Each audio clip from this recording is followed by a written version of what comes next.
Hello UPSC PFO aspirants and welcome to एडुटैप।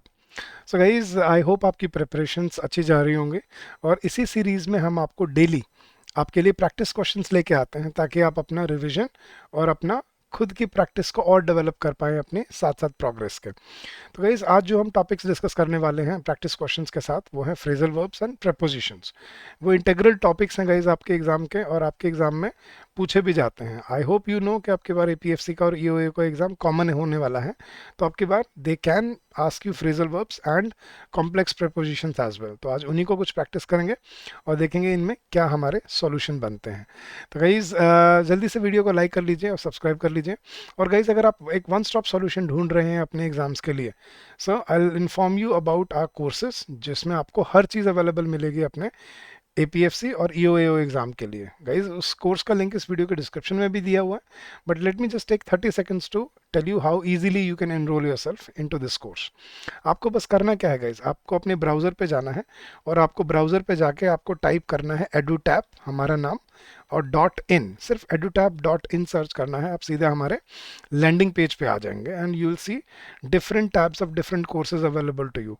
यहाँ पे आपको आपके ईपीएफओ यूपीएससी ईपीएफओ के कोर्सेज दिखेंगे, इस पर क्लिक कीजिए, स्क्रॉल कीजिए नीचे और ये रहे आपके सारे के सारे कोर्सेज। अभी एक लाइव क्रैश कोर्स जो शुरू होने वाला है 30th ऑफ दिस मंथ, तो आपको sorry 30th of I mean very soon, I mean by I think in the next couple of week से स्टार्ट होने वाला है। I don't remember the exact date. ठीक है, ये है आपकी टेस्ट सीरीज। अगर आपकी प्रिपरेशन हो चुकी है तो आप टेस्ट सीरीज से जुड़ सकते हैं। अगर आपको सिर्फ स्पेशल सब्जेक्ट का कोर्स चाहिए जिसमें statistics, accountancy, social security, IR and labour laws, computer awareness and auditing and insurance मिलता है, तो आई थिंक आप ये कोर्स आपके लिए वैलिड रहेगा। लेकिन अगर आपको सभी कंपोनेंट्स की तैयारी करनी है with live classes and along with concept classes, जिसमें हर लेक्चर के आपको concept notes, chapter wise test, PYQs, full and test, guidance, mentorship, सब कुछ आपको मिलता है for all subjects, quants, reasoning, English and special subjects including general awareness. ये सब आपको मिलता है इस मास्टर कोर्स में। गाइज अभी हम फ्लैट 62% डिस्काउंट ऑफर कर रहे हैं इस पे and the coupon code is UPSC 62 in on all our courses. इस पे अलग अलग कोर्सेज पे अलग अलग कूपन कोड है, आप यहाँ से देख सकते हो and you can enrol whichever course you wish to enrol yourself in. और सिर्फ मेरे कहने पे मत जाइएगा, इस नीचे आइए, यहाँ पे आपको डेमो क्लासेस दिखेंगी। Governance and constitution, quantitative aptitude, accountancy, social security, इनको देखिए और फिर डिसाइड कीजिए कि आपको इन कोर्स में एनरोल होना है या आपको किससे सबसे ज़्यादा बेनिफिट आपको मिलने वाला है। And you can get to know about our mentors from here as well कि कौन सा टीचर कौन सा सब्जेक्ट आपको पढ़ाने वाले हैं इस कोर्स के अंदर। So Kuldeep, you know Kuldeep sir, you know Anchit sir, then you know Vishnu sir for quants, मेघना ma'am for reasoning, I am Narveer for your English language, Jalad sir for your finance, then Gurkirat sir for your current affairs, Kritika ma'am for your economic and social issues, and Santosh sir for your accountancy and costing lectures. So these are our faculty members and these are our courses available to you. चले गए, तो ये तो हो गया हमारे courses के बारे में। अब शुरू करते हैं अपने आज का प्रैक्टिस क्वेश्चंस और एंड में मैं आपको एक होमवर्क क्वेश्चन भी दूंगा जिसका आंसर आपने मुझे इस वीडियो के कमेंट सेक्शन में बताना है। तो चले गए, शुरू करते हैं। सबसे पहले हर क्वेश्चन के लिए 40 सेकंड्स, आपको रफली 40 सेकंड्स मिलेंगे। यहाँ पे आप टाइम बाउंड प्रैक्टिस करोगे तो एग्जाम में आप सही कर पाओगे। तो you are given a blank with a verb next to it और आपको बताना है कि यहाँ पे इसका सही फ्रेजल वर्ब क्या आना चाहिए। So the question is, after the director met with an accident all proceedings of the board were dash until Saturday, postponed. So for postponed, what should be the correct answer? Put away, put off, cut off, or brought up? Yes, guys. What should be the right answer? Put away. Put away क्या होता है guys? संभाल के अलग अलग रख देना। Cut off मतलब काट के अलग कर देना। ब्रॉट अप मतलब किसी को पाल पोस के बड़ा करना या कोई क्वेश्चन खड़ा करना, to bring up a question.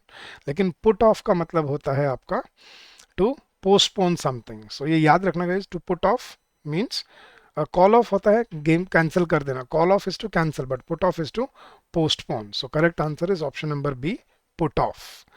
चले गए, नेक्स्ट क्वेश्चन पे चलते हैं। Our difficulties were exacerbated by the unfortunate malfunctioning of our car midway. तो माल फंक्शनिंग के लिए क्या आना चाहिए? Breaking off, breaking down, cutting of और स्टॉपेज ऑफ। आपको करेक्ट फ्रेजल वर्ब यहाँ पे देखने का। इस ब्रेक ऑफ का मतलब क्या होता है guys? Break off, break off मतलब टूट के अलग हो जाना। कटिंग ऑफ मतलब काट के अलग कर देना, स्टॉपेज ऑफ मतलब किसी को रुक जाना, रोक देना। लेकिन ब्रेक डाउन होता है गाइस मैकेनिकल फेलियर। जब कोई मशीन काम करना बंद कर देती है तो उसको क्या बोला जाता है? Break down. So my car broke down on the way, ठीक है, the TV broke down, the music system broke down. तो मैकेनिकल फेलियर को, टेक्निकल फेलियर को हम क्या बोलते हैं? Break down. So the correct answer here is option number B, breaking down of our car midway. Alright guys, next question, question number 3. I have asked my assistant to organize lunch for the 4 delegates. So organize, what do we call organize in phrasal verb? Put out, see through, see to, or throw off. Yes guys, I have asked my assistant to organize. So what do you what does the phrasal verb organize means? To put out, to see through, to see to, or to throw off. Guys, correct answer is to see to something, मतलब to organise something, कोई काम को पूरा करना। To see to a task means to organise something. See through मतलब किसी के are पार देखना। पुट आउट मतलब कोई बात सामने रखना, या हाँ, पुट आउट बाहर रखना। थ्रो ऑफ मतलब किसी को अवॉइड करना, या थ्रो ऑफ मतलब किसी को अवॉइड करना। So see to is the correct phrasal verb for organise. I will see to it मतलब I will organise it. Next question guys, the police stopped the van because it was emitting a lot of black smoke. Yes guys, emitting के लिए हमें phrasal verb के option दिए हैं, giving off, throwing off, giving off o double f वाला, and giving over. Yes guys, what should be the correct phrasal verb for emitting? The police stopped the van because it was emitting a lot of black smoke. Giving off, throwing off, giving off, या giving over. So guys, emit means to give off, मतलब कोई धुआं छोड़ना। तो to give off O double F वाला, ठीक है। तो जब भी कोई चीज़ मतलब छोड़ते हैं ना, छोड़ने वाले सेंस में, तो छोड़ने के लिए ओ डबल एफ यूज़ किया जाता है। थ्रो ऑफ मैंने आपको बोला था अवॉइड करना, बट गिव ऑफ का मतलब होता है धुआं निकलना या धुआं छोड़ना। So the car was giving off a lot of smoke, मतलब it was emitting a lot of smoke. So option C is your correct answer. चलेगा, इस क्वेश्चन नंबर 5 पे चलते हैं। The IPL has been cancelled because of the कोविड-19 pandemic. अब मैंने cancel के लिए आपको अभी थोड़ी देर पहले फर्स्ट क्वेश्चन में ही बताया था, कुछ याद है? यस गाइस, कैंसल्ड के लिए क्या आना चाहिए? Call off, cut off, see through, या रन अक्रॉस। रन अक्रॉस होता है गाइस मतलब एक कोने से दूसरे कोने तक दौड़ के जाना। सी थ्रू अभी हमने किया था, आर पार देखना। कट ऑफ का मतलब काट के अलग कर देना, लेकिन टू कॉल ऑफ, ठीक है। पुट ऑफ होता है पोस्टपोन, लेकिन कॉल ऑफ होता है, yes guys, to basically cancel. So the IPL has been called off because of COVID-19 pandemic. तो called off मतलब to cancel something, to cancel a plan or to cancel an event. चले guys, next question है हमारा, the question number 6. The city police is planning to punish on unruly drivers. तो punish के लिए क्या आना चाहिए guys? Crack up on, crack down on, crack through on, या crack into on. Yes guys, तो पुलिस बेसिकली क्या use करती है जब उनको सज़ा देनी होती है, या पकड़ना होता है, या उनको एप्रीहेंड करना होता है? So when police has to apprehend criminals, the city police is planning to punish on unruly drivers. तो यहाँ पे करेक्ट आंसर है guys to crack down. Crack down को बोलते हैं किसी के ऊपर किसी को पनिश करना, किसी को सजा देना पकड़ के। So that is crack down. So the city police is planning to crack down on unruly drivers के, वो जो तेज गाड़ियां चलाते हैं या जो अच्छे से गाड़ियां नहीं चलाते, उनके ऊपर अब वो कार्रवाई करने वाली है, सजा देने वाली है। क्रैकअप होता है किसी के जोक पे हंसना। Crack through, I don't think any phrasal verb is crack through. Crack into, किसी के अंदर मतलब किसी को सॉल्व कर लेना, ठीक है, किसी थ्योरी गुत्थी को या किसी कोई कोड को क्रैक इनटू, तो that is crack into. But crack down किसी के ऊपर एक्शन लेना या पनिश करना। Next question guys, question number 7. Friends can help you to overcome a difficult time in your life. तो ओवरकम मतलब उससे उभर पाना, ठीक है। तो उभरने के लिए हम क्या फ्रेजल वर्ब यूज करते हैं गाइस? तो friends can help you to overcome a difficult time in your life. Get around, get by, get through, या गेट इनटू। यस गाइस, क्या सही फ्रेजल वर्ब होनी चाहिए यहाँ पे? गेट अराउंड, गेट बाय, ठीक है, गेट थ्रू, या get into. So guys the correct answer is to get through, मतलब किसी बुरे वक्त से गुजरना। सो उसको मतलब बुरे वक्त को झेलने को हम बोलते हैं टू गेट थ्रू, राइट। मतलब किसी से गेट ओवर होता है गाइस, जैसे ब्रेकअप हो जाता है ना, तो ब्रेकअप के बाद गेट ओवर होता है, तो मतलब किसी को भूलना, लेकिन गेट थ्रू मतलब मुश्किल का सामना करना, ओवरकम करना, उसको फेस करना। So get through. So friends can help you to get through a difficult time in your life. और गाइज एंड में सच में बताना मुझे कमेंट सेक्शन में, आपने जो क्वेश्चन देखे इनमें से आप जो आंसर सोच रहे थे और जो एक्चुअल आंसर था उसमें से कितना आपके कितने ठीक हुए और कितने गलत हुए। वहीं से आपको समझ आएगा कि आपको इस टॉपिक को और परस्यू करना है या नहीं करना है। ठीक है, तो अपना अपना फाइनल स्कोर भी बताइएगा कमेंट सेक्शन में, आपका कितना स्कोर रहा आउट ऑफ 15। और जो मैं होमवर्क क्वेश्चन दूंगा उसका आंसर भी आपने इसी वीडियो के कमेंट सेक्शन में ही देना है साथ में। चलेगा, इस नेक्स्ट क्वेश्चन पे चलते हैं। Question number 8, the effects of the medicine almost finished and the pain returned. के दवाई का असर लगभग बिल्कुल खत्म हो गया था और दर्द दोबारा होना शुरू हो गया था। So the effects of the medicine almost finished, तो ऑलमोस्ट फिनिश को क्या बोलते हैं? वोर डाउन, वोर अबाउट, वोर इनटू या वोर ऑफ। यस गाइस, कब हम यूज करते हैं? जब कोई किसी चीज का असर बिल्कुल खत्म हो जाता है, तो उसको बोलता जाता है गाइस वेयर ऑफ। ठीक है, तो वोर ऑफ का मतलब होता है जब किसी चीज का असर खत्म हो जाता है। सो जैसे हिज इंटॉक्सिकेशन वोर of after a while and he understood the situation he was in, कि थोड़ी देर बाद उसका इंटॉक्सिकेशन उतर गया। तो दर्द का असर उतर जाना या इंटॉक्सिकेशन का असर उतर जाना, that is wear off. So wear down का मतलब होता है गाइस थक के हार जाना, मतलब थक जाना, थक के मतलब बहुत ज़्यादा थक जाना। वेयर अबाउट, वोर अबाउट, वोर इनटू कुछ नहीं होता। ठीक है, एक एक वियर एंड टीयर होता है। ठीक है, वो होता है गाइस जब कोई चीज़ मशीन चल चल के पुरानी हो जाती है, तो वो वियर, वो भी होता है वियर डाउन। लेकिन वोर ऑफ का मतलब होता है जब किसी चीज़ का असर खत्म हो जाता है। So option D is your correct answer. Next question guys, question number 9, the fireman were able to extinguish the fire in Church street. तो एक्सटिंग्विश के लिए हम क्या यूज़ करते हैं? बुझाना, तो put off, put out, cut off या कट आउट। यस गाइस, आग बुझाने के लिए कट ऑफ हमने किया था, काट के अलग कर देना। कट आउट मतलब you are not cut out for this job, you are not made for this job, जिसको हम बोलते हैं ना कि तुम इसके लिए नहीं बने हो। तो you are not cut out for this kind of task या दिस काइंड ऑफ जॉब, कि तुम इस तरह के काम के लिए नहीं तैयार हो, नहीं बने हो, you can't do this. So cut out होता है you are not made for. ठीक है, कट ऑफ काट के अलग कर देना। Put out and put off, put off मैंने आपको थोड़ी देर पहले बताया था, टू पोस्टपोन समथिंग। लेकिन आग बुझाने को क्या बोलते हैं? To put out fire. तो आग बुझाना, तो the fireman were able to, मतलब जो फायर ब्रिगेड के में जो फायरमैन आए थे, they were able to put out the fire in the church street. तो चर्च स्ट्रीट में जो आग लगी थी वो उसको बुझा पाए। तो put out is to extinguish.